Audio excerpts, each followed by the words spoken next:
আসসালামু আলাইকুম রহমতুল্লাহ বরকাতু। আমি আমার পূর্ব ঘোষিত যে সময় ছিল ওই সময় অনুযায়ী আমি লাইভ করতে পারি নাই, তো আমি এই জন্য আন্তরিকভাবে দুঃখিত।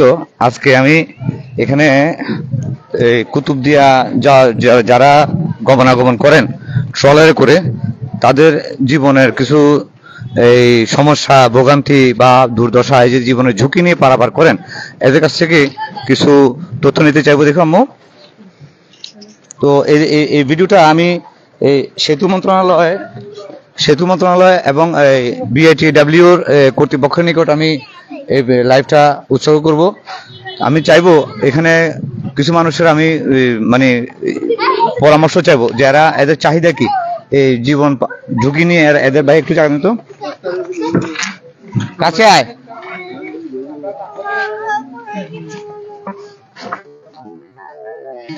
হ্যালো, আসসালামু আলাইকুম ভাই। আপনার নাম? আমার নাম খোকন না? আপনার বাসা কোথায়? কুতুবদিয়া। আচ্ছা, আপনাদের এই সিজনে যে আপনাদের যে সমস্যাগুলো হয়, একটু দয়া করে একটু বলবেন, বা আপনাদের এই জীবনের ঝুঁকি কমানোর জন্য কি কি করতে পারে সরকার, সেই বিষয়ে একটু বলেন তো। কি কি সমস্যার সম্মুখীন হচ্ছেন বা কি সুবিধা দিলে আপনাদের এই সমস্যাগুলোর সমাধান হবে, একটু বলেন। সরকার যদি আমাদেরকে, সরকার তো আর তো সামান্য কুতুবদিয়ার জন্য এখানে তো একটা দিতে পারবে না, আপনার সেতু তো দিতে পারবে না। হ্যাঁ, তবে আমাদের জন্য যদি ওই যদি হয়, ফেরিটা যদি হয়, তাহলে আমাদের জন্য সুবিধা হবে যাতায়াতের জন্য, আর কষ্ট হবে না। হ্যাঁ, আচ্ছা। আর ফেরির পর হলো আপনাদের এই যে জেটি, এই জেটির বয়স কত হবে আনুমানিক বলেন তো? এই যেটি বয়স হবে অন্তত পক্ষে 10-15 বছর। না, আপনি ভুল বলছেন, 2004 সালে এটা নির্মিত। এটা 2007 সালে নির্মিত। তাহলে কত? 20 বছর। আসসালামু আলাইকুম। আপনার বলেন তো একটু। আমার বাড়ি কইয়ার বিল। হ্যাঁ, বলেন। আমাদের এখানে যাতায়াত করতে অসুবিধা, আধা ঘন্টা ডেলি ছাড়ে, কিন্তু ওই যাত্রী হলে ছাড়ে আর কি। আর ঝড় বৃষ্টি হলে সমস্যা হয়, তাই জন্য আচ্ছা, তো ধন্যবাদ ভাই। হ্যাঁ, তো ভাইয়েরা, আপনারা এই ভিডিওটা শেয়ার করবেন, যেন এই বিআইটিডব্লিউ অথবা রেল কি জানে বলে, যোগাযোগ মন্ত্রণালয়ের যে উপদেষ্টা মহোদয় আছেন, তাদের দৃষ্টি আকর্ষণ হয়।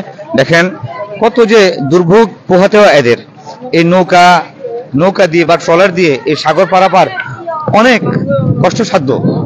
আর এখানে এই যে জেটিটা, এই জেটির বয়স হলো 20 বছর পার হয়ে গিয়েছে, কিন্তু তার যে অবকাঠামোগত যে দুর্বল, হ্যাঁ, সেটা ভালো করে বোঝা যায়। এই যে এখানে এগুলো দেখাও তো, আর উপরে দেখাও তো। এই বেহাল দশায় এখানে ফেরি দিয়ে কোনো লাভ হবে না। কারণ হলো, এখানে আমি কয়েকজনের কাছ থেকে পরামর্শ নিয়েছিলাম যে কি করা যেতে পারে। তো সবাই তো আর একই বিষয় জানে না, ওনারা ফেরি চাচ্ছেন। এখন ফেরি তো সমাধান নয়, সমাধান হচ্ছে জেটি নেই। এই জেটির বয়স হচ্ছে 20 বছর।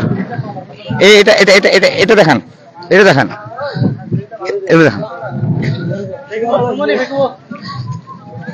এগুলো দেখান। এই যে এগুলা আমি সবার দৃষ্টি আকর্ষণ করছি। এখানে কোন একটা ভারী যানবাহন যদি আসে মালামাল নিয়ে, তখন এই সেতুটাই কিন্তু এই ঝুঁকির মধ্যে থাকে এবং ভেঙে পড়ে যাওয়ার সম্ভাবনা 100% নয়, 90% হলো কি সমস্যাটা দেখা দিবে। আর আমি যে বলছিলাম 2004 সালে নির্মিত এই জেটিটা, তার হলো এখানে এই মাইল ফলকটা দেখান।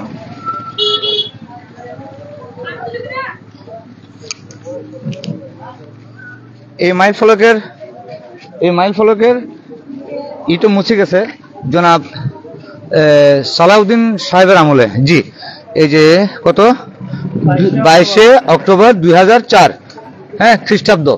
তো বোঝা যায় এটা কত যে দুর্বল হয়ে গেছে। হ্যাঁ, অতএব এইখানের মানুষের দাবি হলো ফেরি, কিন্তু ফেরিতে সমাধান নয়।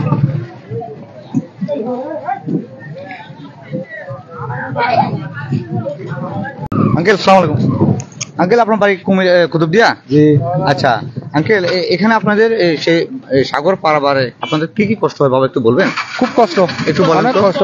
কি কষ্ট বাবা একটু বলেন? কষ্টতে রাস্তাঘাট মানে বাতাস বেশ হলে দুদিয়া উস্তলে যায় হাতারি। হ্যাঁ, এখানে কি আর কি মানে কি করলে আপনাদের জন্য ভালো হবে? আর কি করলে ভালো হবে, আর ব্রিজ করলে বেশি ভালো হবে হাতারি। জি, ব্রিজ তো ওই পারে যে যে মানুষগুলো আছে ওই মানুষের অনুকূলে কিন্তু ব্রিজ হয় না, বাজেট হয় না। জি। হ্যাঁ, এটা তো বেশি ব্রিজ না হলে ফেরি হবো। ফেরি। হ্যাঁ, জি, জি। এই যে একটা ফেরি এবং আপনাদের এই যে জেটি বয়স কত? এটির বয়স 20-এর উপরে দেব। 20 বছর। জি সঠিক। হ্যাঁ, তো দোয়া করবেন, হ্যাঁ ভালো থাকবেন। হ্যাঁ, আলহামদুলিল্লাহ। আন্টি বর্ষাকাল হয় বা একটা ঘূর্ণিঝড় পাই, আমাদের বেরি বাদ উপর দিয়ে আমাদের পানি চলে যাবে। বেরি ভাঙ্গা থাকলে পানি ঢুকে নষ্ট হয়ে যায়, ঘর বাড়ি নষ্ট হয়ে যায়। এখন আপাতত ফেরি আপনাদের দাবি বা সরকারের প্রতি আপনাদের অনুরোধ নাকি? জি। আচ্ছা, ধন্যবাদ, ভালো থাকবেন।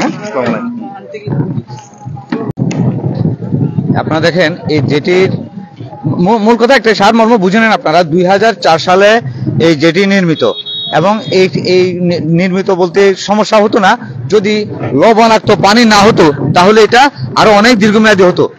হ্যাঁ, এই পুরো সেতুর রেলিং গুলো সবগুলো ফাটা এবং নিচে একটু জুম করে দেখান তো, ওই যে পিলারটা, ওই যে পিলারটা দেখান তো।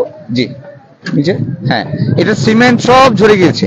অতএব এখানে মানুষের এত যে কষ্ট, এই জেটি না থাকার কারণে ফেরিও টিকতেছে না এখানে। কোথায় আমার অনেক কষ্ট লাগে। আমি যখন মানুষের কষ্ট দেখি বা কষ্ট শুনি তখন আমার আত্মাটা আসলে এরা নিজ দেশে নির্বাসিত, নিজ গৃহে গৃহহীনের মতো হয়ে গেছে এরা।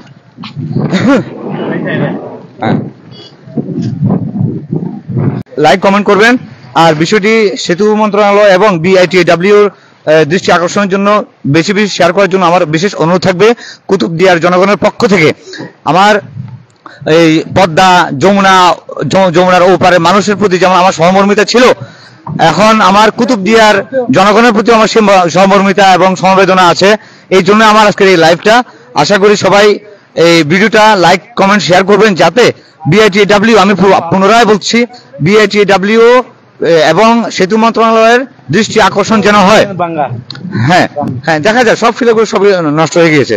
তো সবাই ভালো থাকবেন। আসসালামু আলাইকুম রহমতুল্লাহ বারাকাতুহু।